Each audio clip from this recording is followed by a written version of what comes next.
साथियों एक सबसे बड़ी समस्या ये है लोगों को कि सीटेट में क्वालिफाइंग नंबर कितना होता है। तो आइए आज इसको विस्तार से और आराम से समझते हैं। दोस्तों आप जानते हैं कि जो सीटेट का एग्जाम होता है ये 2 पेपर में होता है। इसके 2 पेपर होते हैं, एक पेपर 1 होता है और एक पेपर 2 होता है। पेपर 1 पेपर 2 ये 1 to 5 होता है और ये 6 to 8 होता है, आप सभी जानते हैं, ठीक ना। तो आइए इसको विस्तार से जानते हैं। आप सभी का स्वागत है teaching Guru by MD classes के यूट्यूब प्लेटफॉर्म पर। वीडियो के ऊपर शेयर जरूर कीजिएगा। जैसा कि आप जानते हैं जो सेंट्रल, यहाँ पर मैं आपको पहले सेंट्रल एग्जाम के बारे में बता रहा हूँ, जैसे केवीएस है या एनबीएस है।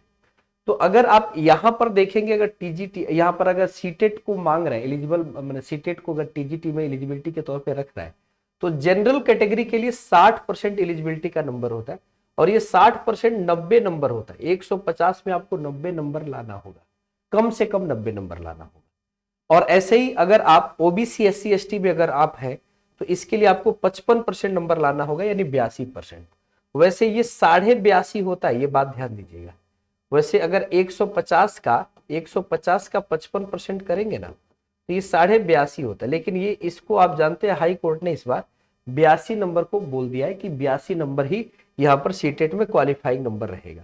अच्छा, अगर दिल्ली में अगर कोई पेपर हो रहा है ना, मान लीजिए डीएसएसबी हो रहा है, तो दिल्ली का पेपर हो रहा है, तो यहाँ पर जनरल कैटेगरी को तो 90 नंबर लाना ही लाना है। जनरल कैटेगरी तो भूल जाए, उनका 90 नंबर प्लस ही होगा। लेकिन जो अदर स्टेट के ओबीसी है ना, वो भी दिल्ली के पेपर के लिए, दिल्ली का अगर कोई पेपर हो रहा है या अदर स्टेट का कोई पेपर हो रहा है तो अदर स्टेट में भी अदर स्टेट वाले जो है 90 नंबर ही लेकर आएंगे।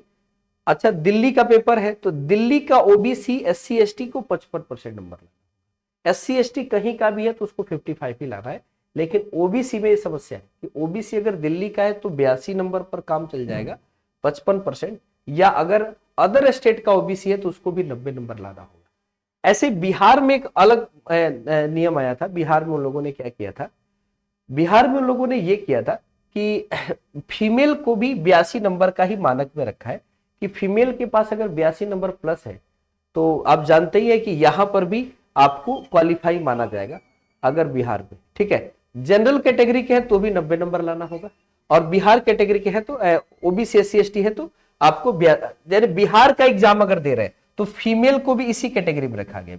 फीमेल ओबीसी एससी एसटी ये सब 82 नंबर लाएंगे अगर बिहार के रहने वाले। ये बिहार के ओबीसी हैं भाई, बिहार के ओबीसी।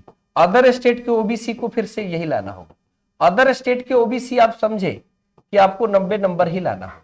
तो बिहार है, यूपी में भी अदर स्टेट के ओबीसी को 90 नंबर लाना होगा, यूपी के ओबीसी को 82 लाना होगा।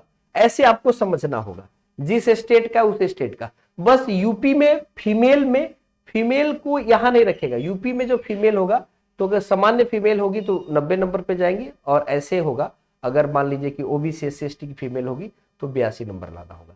तो ये क्वालिफाइंग नंबर का क्राइटेरिया है पूरे भारत में सीटेट के लिए। तो अगर आप इससे ज्यादा नंबर लाते हैं तो आप क्वालिफाई होंगे। और यूपी में जो सुपर टेट होता है ना, वहां पर ये क्वालिफाइंग नंबर का परसेंटेज मूलांक में जोड़ा जाता है। आप समझ रहे, हाई स्कूल इंटर ग्रेजुएशन का 10% जोड़ा जाता है, बीएड का जोड़ा जाता है, वैसे ही यहाँ पर सीटेट का भी जोड़ा जाता है। तो चलिए, तो सुपर टेट के लिए तो इसकी वैल्यू ज्यादा है, तो मैं यही चाहूंगा कि आपका 130 प्लस नंबर आए। डेली सुबह 9 बजे सीडीपी की class teaching Guru by MD classes के यूट्यूब प्लेटफॉर्म पे चलती है, तो उस पर बने रहिए, जुड़े रहिए। चलिए, बहुत बहुत धन्यवाद आप सभी का। Thank you so much, thank you.